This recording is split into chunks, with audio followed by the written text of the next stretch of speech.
একটু আগে দেখলাম যে দুইটা সংখ্যা ছিল বলেই আমি আলাদা আলাদা সূত্র ফেলতে পারছি, কিন্তু এখানে তো একটাই করে সংখ্যা, তাহলে আলাদা আলাদা সূত্র কীভাবে ফেলবো? তাহলে আরেকবার বলি, যদি একটাই সংখ্যা থাকে তাহলে একটাকে আমরা দুইটা করবো। কিভাবে?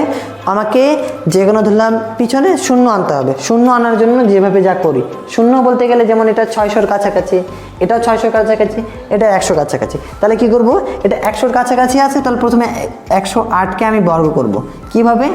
100 থেকে যদি 8 যোগ করি তাহলে কি 108 বের হয়ে যাচ্ছে না? তাহলে এও পেয়ে গেলাম, বিও পেয়ে গেলাম। তেমনিভাবে এটা কি করব? 606 আছে, তাকে স্কয়ার যদি করি তাহলে কত পাচ্ছি? 600 প্লাস 6, তাহলে এও পেয়ে গেলাম, বিও পেয়ে গেলাম, এও পেয়ে গেলাম, বিও পেয়ে গেলাম। তারপরে কত?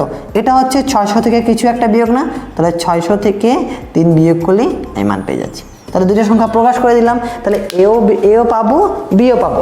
এখন সূত্রটা a প্লাস বির জন্য a প্লাস বি আর a মাইনাস বি এর জন্য a মাইনাস বি, সূত্র ফেলে দেখি কীভাবে হয়। যে এটা ছিল a, তাহলে a স্কয়ার, তারপরে যেহেতু প্লাস তাহলে প্লাস হবে 2a, তারপরে কি b বলতে 8 কে বোঝাচ্ছে, আর এখানে b স্কয়ার। তারপর আবার কি দেবো এখানে?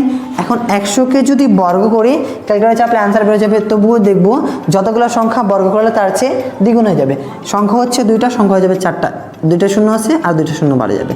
তারপরে 16 আর 2 16, 16কে 100 দ্বারা গুণ করলে হচ্ছে 1600, আর এখানে 64 না, এখানে 8 দিলাম, 8কে 64 থেকে আসে, 8কে স্কয়ার করে 64। এখন যদি যোগ করি, সম্পূর্ণ যোগ করি, এই 64 দুটো শূন্য এখানে চলে আসবে, এটা দুটো এখানে, তাহলে 11664, এটা হচ্ছে অ্যান্সার।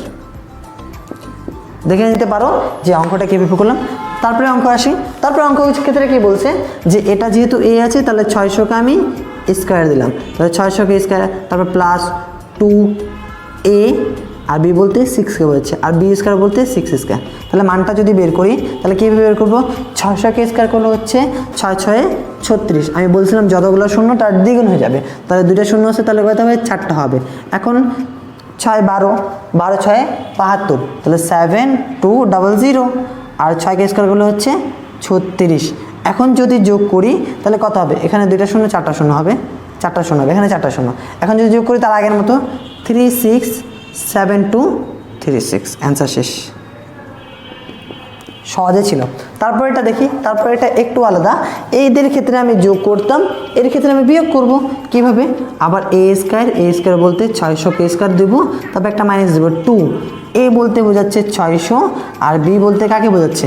b বলতে বোঝাচ্ছে 3কে, প্লাস দিব, b এর উপরে একটা স্কয়ার দেবো। দেখি 600 করলে হচ্ছে 36, আর যেহেতু বলছিলাম যতগুলো শূন্য তার দ্বিগুণ হয়ে যাবে, যতগুলো, তাহলে 4টা, 1 2 3 4, মাইনাস 3 2 6, 6 6 36, তাহলে দুটো শূন্য চলে আসবে, আর 3 3 9। তাহলে প্রথমটা এটার সাথে এটা যোগ করব, 36009 মাইনাস 3600। এখন বিয়োগ করব, 9 থেকে 0 বিয়োগ করলে হচ্ছে 0 থাকবে, 0 থেকে 0 এখানে 3, এটা হচ্ছে অ্যান্সার। তাহলে এখন আরেকটা সূত্র আসবে আলাদা আলাদাভাবে, ওই সূত্রকে আলাদাভাবে করবো।